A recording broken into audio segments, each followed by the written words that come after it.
La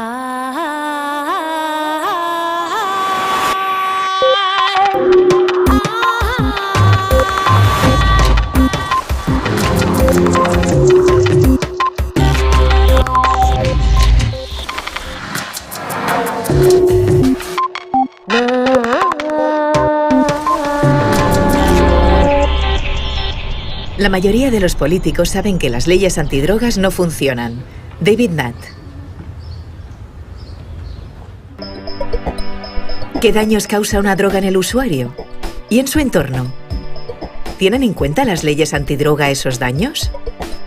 Si hay tal cantidad de sustancias distintas consumidas por millones de personas en todo el mundo, debería existir una clasificación científica basada en los riesgos que implica consumir una droga u otra, desde los efectos en la salud hasta las repercusiones sociales.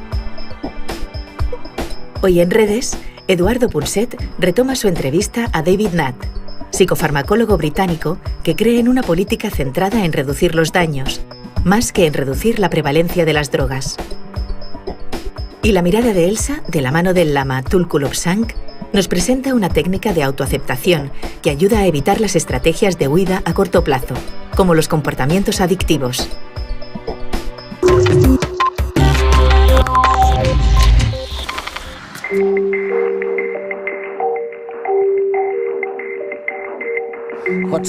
¿Qué novedades hay, David, si es que hay alguna, en el tema de las drogas? ¿Qué drogas deberían estar prohibidas y cuáles no? Imagino que estáis pensando en algo que realmente le explique a la gente los peligros y los beneficios de las drogas. Exactamente, es lo que me preocupa ahora mismo. Conseguir un equilibrio entre los beneficios y los peligros de las drogas. Hasta ahora, para la mayoría de las drogas, solo nos hemos centrado en los peligros. Así es. Y si suponían algún peligro, pues sencillamente debíamos prohibirlas, provocando así dos consecuencias. Por un lado, ha hecho que la gente buscara drogas alternativas para sortear la ley, algunas de las cuales son más peligrosas. Así que el problema a veces se ha agravado. Por otro lado, se ha obstaculizado la investigación. Voy a darte un ejemplo. A ver. Cuando se descubrió el LSD en la década de los 50, se utilizaba mucho para ayudar a comprender cómo funcionaba el cerebro y para ayudar a tratar a los enfermos de cáncer terminal. Y entonces los jóvenes empiezan a consumirlo, se produce un cambio social, el gobierno lo prohíbe y se paraliza la investigación. Así que durante 50 años no ha habido investigación sobre ese tipo de droga, si bien estamos convencidos de que permitiendo su estudio, podríamos responder a una de las preguntas más importantes sobre el funcionamiento de las drogas en el cerebro, sobre cómo estas drogas cambian la conciencia. Y hoy, respecto al LSD, hemos llegado a un punto en que estamos seguros de que deberíamos situarlo por debajo de la frontera, digamos, de lo peligroso. Es verdad, pero conseguir que un gobierno acepte esto es muy difícil. Es cierto. Una vez ilegalizan una droga, la mayoría de los gobiernos piensan que cualquier cambio de legislación es una señal de debilidad. Deja de ser un argumento científico y se convierte en un tema moral o político. Y a los políticos les cuesta mucho admitir que se equivocaron. Es verdad. Veamos. Para que nuestra audiencia lo entienda, vayamos un poco más al fondo de la cuestión. ¿Cuál es la clasificación tradicional de las drogas aceptada por el gobierno o por los políticos aquí, en el Reino Unido? Si no me equivoco, tenéis algo así como A, B y C. Eso es. ¿Qué incluirías en A? En la A tenemos drogas muy perjudiciales como la heroína, la cocaína, pero también tenemos drogas no perjudiciales como el LSD y las setas alucinógenas. Así que en el Reino Unido la legislación sobre drogas no se ajusta nada a los conocimientos científicos. Se supone que las drogas de clase A son las más peligrosas, las de clase B peligrosas y las del grupo C son menos dañinas, pero por razones políticas en nuestro país están bastante mezcladas. No hay relación. Nuestra investigación pone de manifiesto que en el Reino Unido no hay relación entre la clasificación de las drogas y los daños que provocan. ¿Podemos calcular los daños que causan las drogas? Podemos, pero es una ecuación complicada. Hemos identificado 16 formas distintas en que las drogas pueden perjudicar a la sociedad. 9 son daños infligidos al consumidor de drogas y 7 afectan a la sociedad. De modo que para cualquier droga hay que estudiar 16 grupos de datos distintos. Es bastante complejo. No todas las drogas son igual de dañinas. ¿Se pueden ordenar las drogas más consumidas, legales e ilegales, de mayor a menor perjuicio, con criterios objetivos? Es lo que David Nutt ha intentado junto a un importante panel de expertos procedentes de numerosas disciplinas. Definieron una serie de daños. Unos eran daños para el propio consumidor, como la mortalidad, las lesiones físicas, la dependencia o los trastornos mentales. Y otros, los daños infligidos a la sociedad en general, desde lesiones a personas del entorno hasta el impacto en la familia, el daño medioambiental o el efecto en la economía de los estados. Analizaron cada uno de los daños para cada una de las drogas y aplicaron una técnica matemática desarrollada para la toma de decisiones complejas. Consiguieron así una clasificación en una escala de daño global de 0 a 100 en un grupo de 20 drogas legales e ilegales. Si nos fijamos en las drogas más dañinas para el propio consumidor, nos encontraremos a la cabeza con la cocaína para fumar o crack, la heroína, la metanfetamina y el alcohol. Y si sumamos los daños que causa cada droga a la sociedad en general, veremos la clasificación según el daño global, donde el alcohol supera a todas, seguido de la heroína y el crack.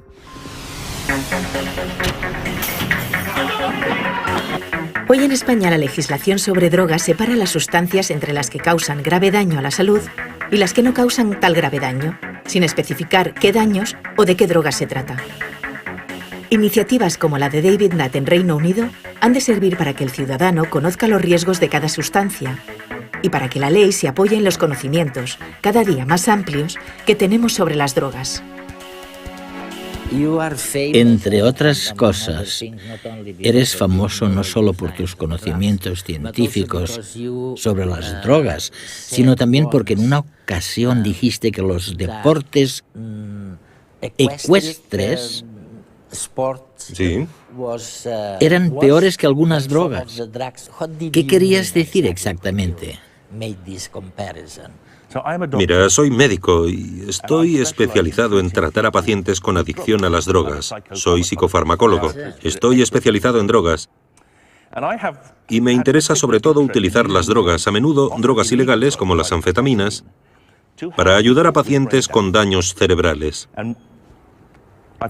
He tratado a muchos pacientes así, y una vez vi a una mujer de 37 años, que había sufrido una caída de caballo que le había provocado una lesión cerebral. Le había cambiado la personalidad y había perdido su empleo, a su marido, a sus hijos. Con este caso, empecé a pensar en lo peligroso que es montar a caballo. Descubrí que montar a caballo, sobre todo si participas en carreras o saltos, es más peligroso que tomar drogas como el éxtasis. Hay más gente que se hace daño o que podría hacerse daño que al consumir la droga. Si se caen del caballo. Si se caen. Cuando hablas con jinetes, todos conocen a alguien que se ha muerto o se ha roto la espalda al caer del caballo. Si es verdad, si de verdad pudieras sugerir libremente una clasificación de las drogas, un grupo A, B y C de verdad, nuevos, ¿cómo sería esta clasificación? Hay fronteras naturales. Hay dos drogas muy populares que son legales. Una es el alcohol y otra el tabaco. Cierto. Ahora bien, pienso que si una droga es más peligrosa que el alcohol, véase la heroína, la metanfetamina o el crack, entonces esas drogas no deberían venderse. Pero creo que si una droga se considera científicamente menos perjudicial que el alcohol, en una sociedad que permite el alcohol, no tiene sentido prohibirla. No tiene sentido prohibir ciertas drogas que son más seguras que el alcohol. Sabemos que muchas personas recurren al alcohol cuando no tienen alternativa. Y ahora que el cannabis es legal en Estados Unidos, creo que también en España, con los clubes del cannabis, vemos que la gente se pasa del alcohol al cannabis, que es más seguro. Por eso yo consideraría que la frontera entre las drogas legales e ilegales debería ser el alcohol. Y luego regularía las drogas menos nocivas que el alcohol, un poco la sazón de los coffee shops holandeses o de los clubes del cannabis españoles. Es decir, con el acceso regulado, pero sin libre mercado, ni publicidad, ni exportación comercial.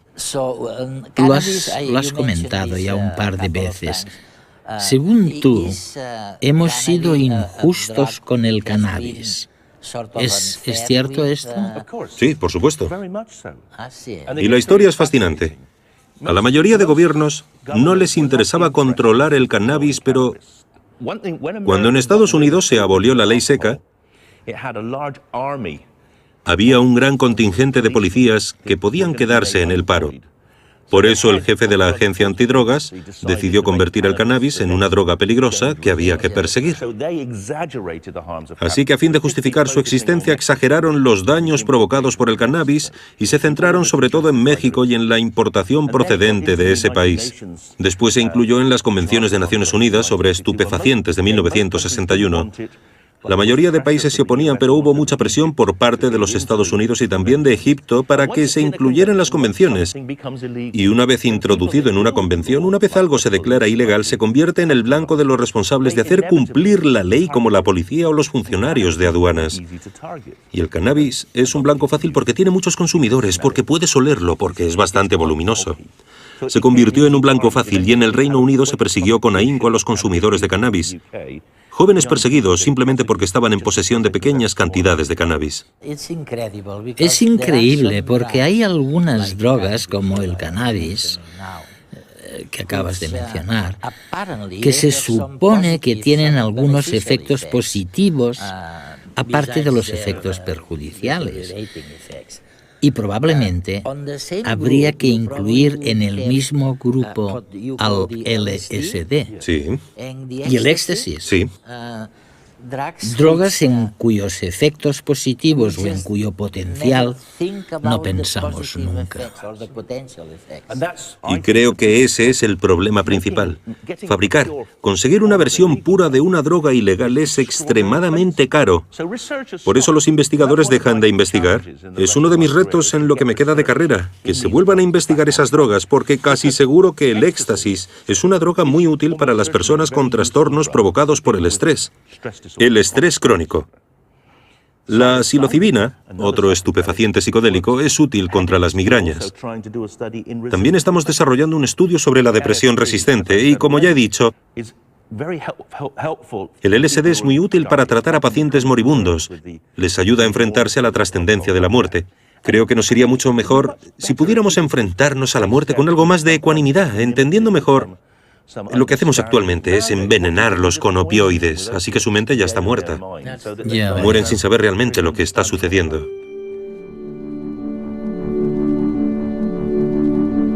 En las próximas décadas veremos la irrupción de nuevos fármacos que ayudarán a minimizar el efecto de determinadas drogas o por lo menos a combatir la adicción. Ya sabemos que sustancias psicodélicas extraídas de hongos y plantas podrán ser útiles para vencer la adicción a opiáceos, al alcohol o a la nicotina. Pero, por otro lado, se desarrollarán sustancias que, consumidas junto con las bebidas alcohólicas, permitirán limitar los efectos del alcohol, evitar el tambaleo y dejar únicamente los efectos relajantes y placenteros. Y allá por el 2030, las bebidas no llevarán alcohol, sino un fármaco que activará los sistemas de relajación natural del organismo, como lo hace el alcohol, pero de forma mucho más segura. ¿Hay alguna razón por la que los políticos o los medios de comunicación se resisten a cambiar las clasificaciones? Creo que hay varias razones. En parte, política pura y dura. La mayoría de los políticos saben que las leyes antidrogas no funcionan.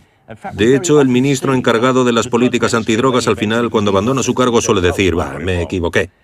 Ha ocurrido varias veces en el Reino Unido porque no hay la suficiente valentía política para coger el toro por los cuernos y cambiar las cosas. Ahora creo que el cambio vendrá de la gente. Será la gente la que diga, ya no os creemos. No queremos que se gaste nuestro dinero encarcelando a la gente por fumar cannabis. En Gran Bretaña hoy en día se gastan 800 millones de euros al año en criminalizar a los jóvenes que consumen cannabis. 800 millones de euros. ¡Qué despilfarro! ¿Y qué pasa con la heroína? Posiblemente el coste de la heroína, el coste policial, sea menor, probablemente unos 200 o 300 millones de euros. Cuando nos fijamos en países como Portugal o los Países Bajos, que tienen un enfoque más racional, un enfoque basado en la salud, vemos que ahorran mucho dinero porque no imputan los gastos y costes a su sistema judicial penal. En mi opinión, eso es lo que podría cambiar las cosas. La gente dirá, ¿por qué despilfarrar el dinero de los contribuyentes en hacer algo que en muchos casos empeora la situación? Es increíble. Podemos hacer algo contra esto. Quiero decir, es gracioso porque en el mundo anglosajón habéis creado la cátedra, la comprensión pública de la ciencia. ¿Por qué tenéis tantas dificultades en implicar a la ciencia en estos temas? Porque casi ningún político tiene formación científica. En nuestro Parlamento, de 650 políticos, solo uno es científico. Es increíble, ¿no? Y la segunda razón es que la gente que se dedica a la política es casi como un entretenimiento. No creo que les importen los hechos.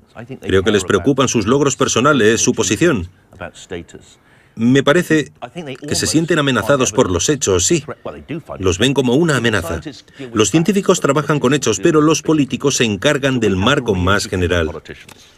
Tenemos que reeducar a nuestros políticos, ponerlos contra las cuerdas. Ahora tenemos una iniciativa muy inteligente en nuestro Parlamento.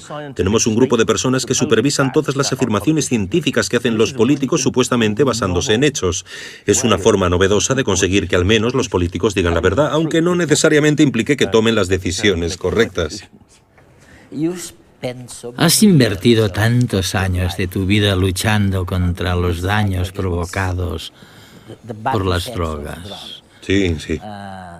¿Cuál sería tu mayor deseo? Si tuvieras que pedir a los políticos que se centraran de una vez en algo... Hay que cambiar la legislación sobre drogas y las convenciones internacionales sobre estupefacientes. Va a haber una reunión de las Naciones Unidas en 2014 o 2015 para revisar todas las convenciones de la ONU en materia de estupefacientes. Es una oportunidad para decir, lo hemos hecho mal durante 60 años, tenemos que hacer bien las cosas. Es lo que estoy intentando conseguir ahora, un enfoque racional de las drogas.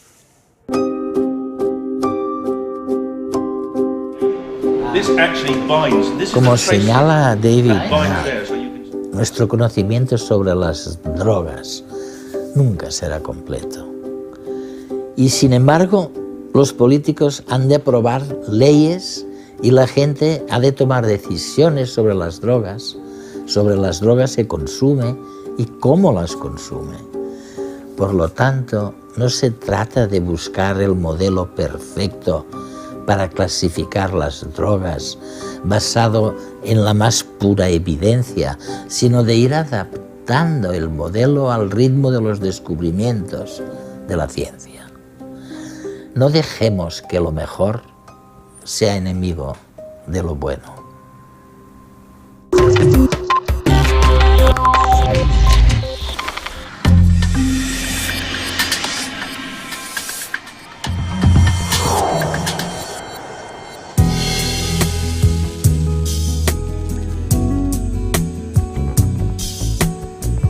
¿Puede la química hacernos felices? ¿Es posible modificar los niveles químicos del cerebro para sentir siempre placer o felicidad? El problema es que cualquier cosa que usemos para manipular el cerebro puede acabar siendo muy adictivo. Aunque de entrada cause mucho placer, con el tiempo puede alterar los circuitos y los receptores de los neurotransmisores que nos hacen sentir bien, por lo que una persona necesita cada vez más estimulación para conseguir el mismo nivel de placer. Y esa es la base de la adicción. Pero la adicción no surge solo en el caso del consumo de drogas. El neurólogo Joseph Ledoux llama a la búsqueda incesante del placer y de la felicidad humanas la tiranía de la felicidad. Y asegura que para disfrutar de una buena vida necesitas el contraste entre emociones positivas y negativas. Y para una vida rica en emociones positivas es necesario el fomento consciente de esas emociones. Hoy vamos a explorar maneras de estimular nuestras emociones sin usar más sustancias que las que genera nuestro propio cerebro. Y lo vamos a hacer de la mano de alguien muy especial, el Lama Tulku Lobsang. ¿Nos acompañas?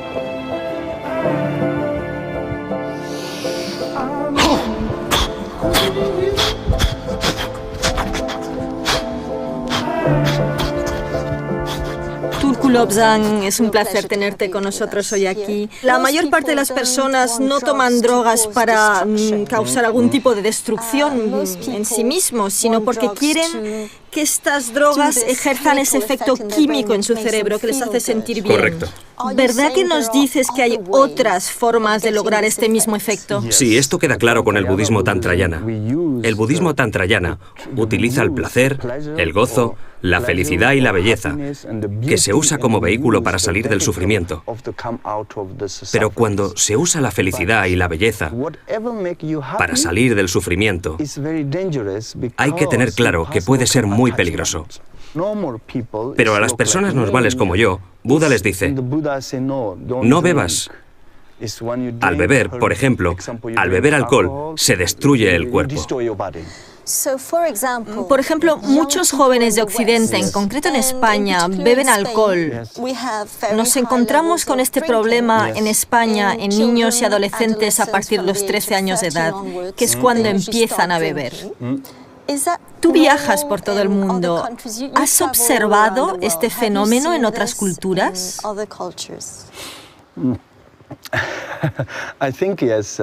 Creo que sí. He constatado que en algunas culturas se bebe más que en otras. Por ejemplo, en el Tíbet no se bebe tanto. Los jóvenes nunca beben. ¿Y cómo se divierten? Principalmente, lo pasan bien saliendo juntos, jugando, bromeando, contándose historias. Tampoco se encuentran fácilmente. No es fácil comprar drogas. Lo curioso es que las drogas no nos interesan. Por lo menos en la zona que yo conozco. En mi región, porque el Tíbet es bastante grande. Mira, cada monasterio cuenta con un pequeño jardín. En los monasterios viven monjes que cuidan del jardín y cultivan todo tipo de flores distintas. Y siempre cultivan una flor roja muy bonita, que se llama flor del sueño. Al olerla, el efecto es muy malo.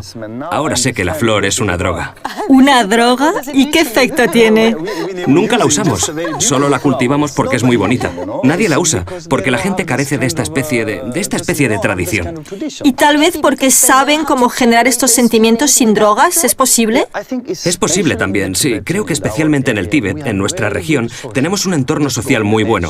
Simplemente hacen excursiones por la naturaleza y disfrutan. Pero sus pasatiempos más populares son reunirse y cantar.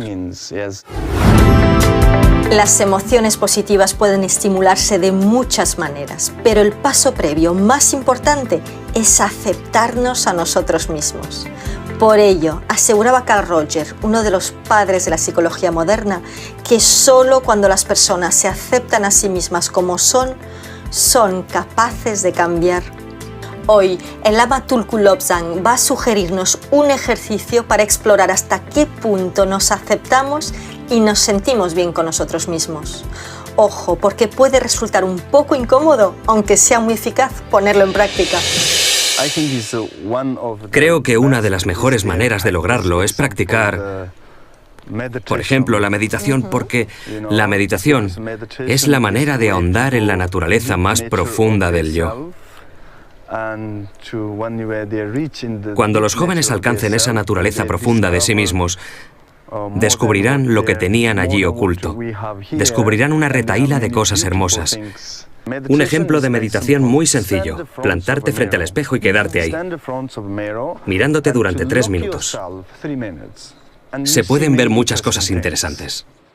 A algunos no les gusta mirarse. ¿Por qué? Porque no están acostumbrados a encontrar la felicidad en sí mismos, sino que siempre suelen buscarla fuera de ellos. Ese es el problema. En cualquier caso, después de mirarte, debes pasar 2 minutos diciéndote cosas bonitas. Cosas como eres una buena persona, has hecho muchas cosas buenas, o por lo menos has querido hacerlas. Es importante transmitir mensajes positivos y darte apoyo. Porque por lo general siempre predominan las cosas buenas. Y eso hará que empieces a gustarte, que empieces a confiar en ti mismo, que empieces a sentirte bien. Y luego debes empezar a conferirte a ti mismo poder. Porque a veces somos adictos al exterior y perdemos el poder, pasamos a depender del exterior. Exacto. Y luego a los 5 minutos simplemente mirarse y quererse. Quererse. Cuando logras quererte a ti mismo, te liberas de todo lo demás.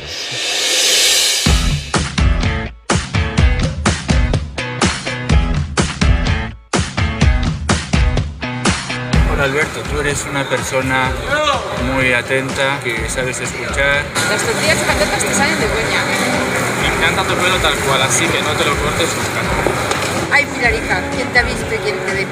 ¡Qué cantidad eres! Aceptarse uno mismo es clave para gestionar las emociones que activan las partes del cerebro más reactivas, aquellas que nos hacen vulnerables a la búsqueda de estrategias de huida o soluciones a corto plazo, como las drogas. Eres positivo. Eres sincero y me gusta cómo haces las cosas. ¡Qué joven te veo! Eres fantástico. Tú eres un tío inteligente, eres muy bueno. Mira.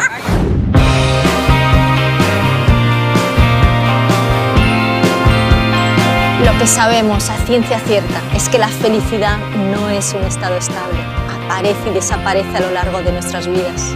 Tal vez resulte más natural aceptar que el cuerpo y la mente no están programados para ser constantemente felices, para el placer estático, sino para buscar un equilibrio entre la luz y la oscuridad, lo positivo y lo negativo, una búsqueda permanente de formas nuevas y creativas de vivir.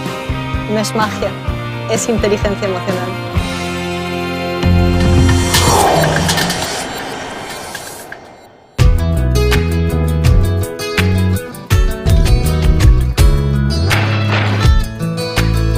Quisiera preguntar por qué somos tan diferentes los unos de los otros.